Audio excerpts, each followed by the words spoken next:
રૂપેશ, શું થયું? બધું ઠીક તો છે ને? હા. તો પછી કિંજલને હોસ્પિટલ કેમ લઈ ગયા છે? જો સેજલ, ચિંતાની કોઈ જ વાત નથી. હું ઘરે આવીને બધું સમજાવીશ તને. ઓકે? ચાલ હમણાં હું ફોન મૂકું છું. બાય. હા.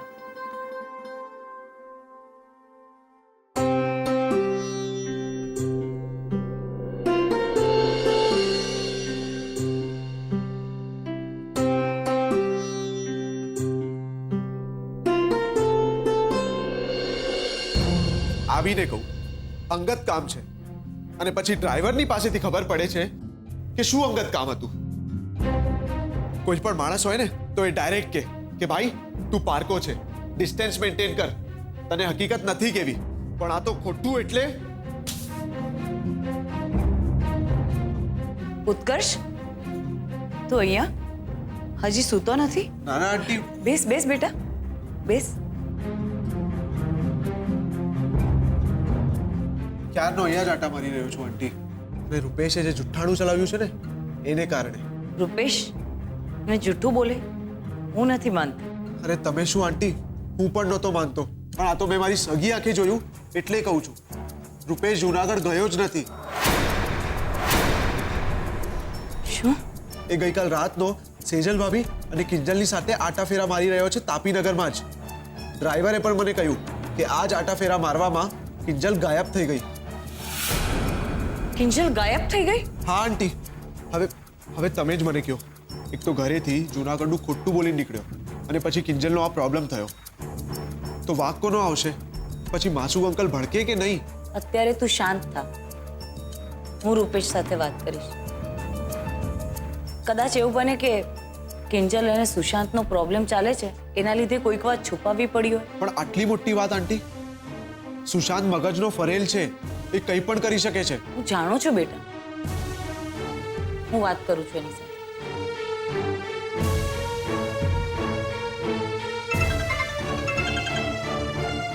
હા મમ્મી, બોલ. બેટા, તે ટ્રેન પકડી લીધી? મમ્મી, જો તું નારાજ ના થાય તો એક વાત કહું તને. હું જુનાગઢ ગયો જ નથી. હું અહીંયા જ તાપીનગરમાં છું.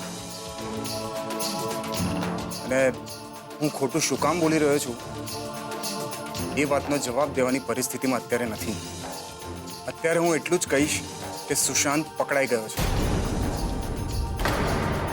બાકીનું બધું ઘરે આવીને સમજાવીશ તને. ભલે બેટા. સાંભળ્યું? હા, સાંભળ્યું. હવે ઘરે આવીને કેટલું સાચું કહેશે ને કેટલી વાર્તાઓ બનાવશે એ મને નથી ખબર. જય જીનેન્દ્ર. જય જીનેન્દ્ર.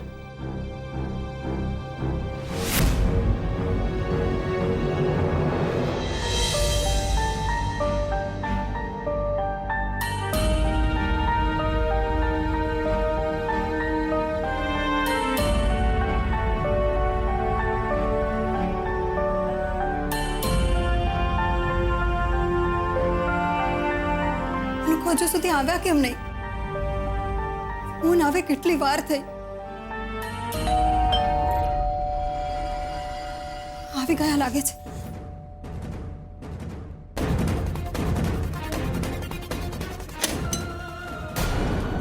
હે ભગવાન, આ શું?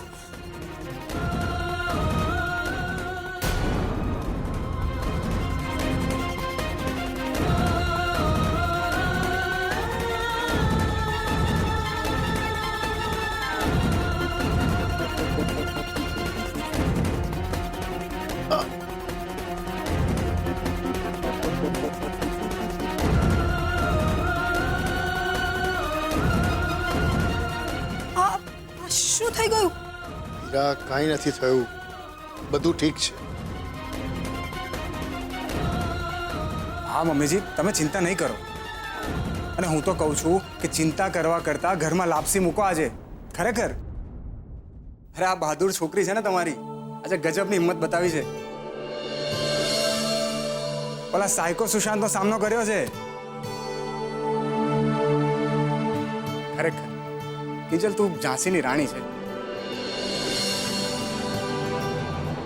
એ તો દેખાય જ છે કેવો સામનો કર્યો છે. આનો હાથ ને આમનો પગ ચાલી પણ નથી શકતા. 1 મહિનો પાક્કો ઘરમાં. તું શું બોલે છે મીરા? અરે ભગવાનનો પાડ માન કે બધું બરાબર છે. હા મમ્મી, ને જો ખરે સમયે પપ્પા મને બચાવવા ના આવ્યા હોત ને તો આજે મારી જિંદગીમાં કંઈ જ બરાબર ના હોત. બરાબર તો તારો હાથ નથી દેખાતો કિંજલ. શું થયું?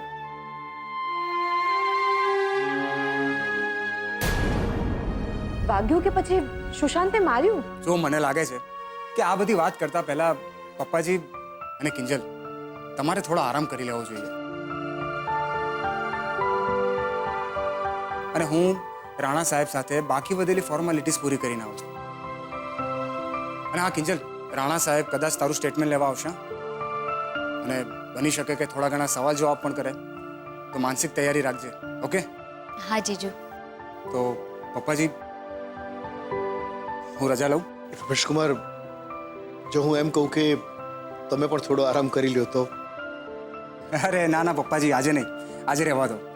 એકચ્યુઅલી મમ્મી પણ ઘરે રાહ જોઈને બેઠી છે મારી. એમનો ફોન આવ્યો હતો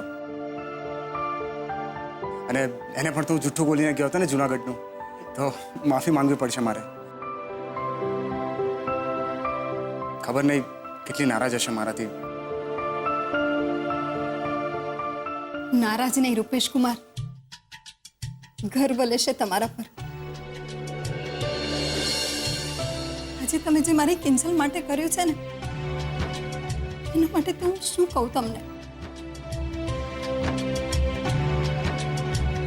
ના ના મમ્મીજી, તમારે કંઈ જ કહેવાની જરૂર નથી.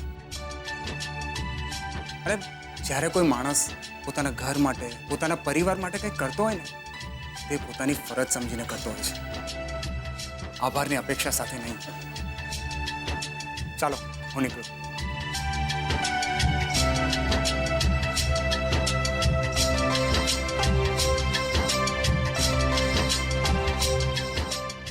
ઓ કિંજલ મેડમ, શું? ચલો ચલો, ઊભા થાઓ, જલ્દી જલ્દી જલ્દી ઊભા થાઓ, ઉપર જાઓ અને આરામ કરો. ચલ. કિંજલ, 1 મિનિટ, મારે તારી સાથે થોડી વાત કરવી છે.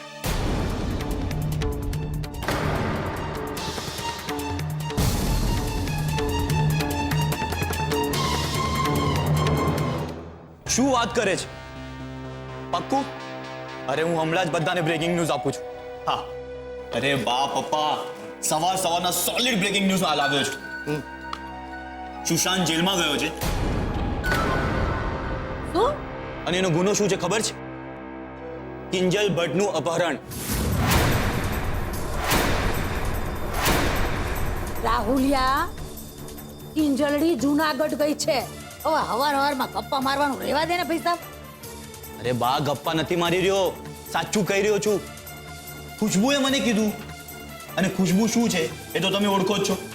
એ બા, સાચી વાત તો એ છે કે કિંજલ જુનાગઢ ગઈ જ નથી. આ બધી વાત તો છે ને આમ જ વહેતી કરી દીધી હતી. જુનાગઢ. અચ્છા, હા. એમ? અરે બા, મોટા ભાઈએ બહુ ખોટું કર્યું નહીં? આમ દૂધમાંથી પોરા કાઢે એમ તમને સાવ આઘા કરી નાખ્યા. અરે મોટા ભાઈ ખોટું બોલ્યા ને, એ પણ કોને? તમને બા, તમને. આ તો અપમાન કહેવાય તમારું. નહીં, એ નાનું સુધું નહીં, આમ હળાહળ અપમાન કહેવાય તમારું બા. પગલા, છાનામાનો ચૂપ રે. બળતામાં ખાલી ઘી નહીં, ઘી નાખ્યા પછી હવા દેવા વાળા માનો એક છો તું. આગળ મોટો હળાહળ અપમાન વાળો ના જોયો હોય. અરે મોહન્યો એના સાપના ભારાને બચાવવા ફૂફાડા મારી રહ્યો છે. ઈ મને સમજાય છે હો. બુદ્ધિની લઠ નથી તારીમાં. પણ વાત અટાણે ઈ નથી.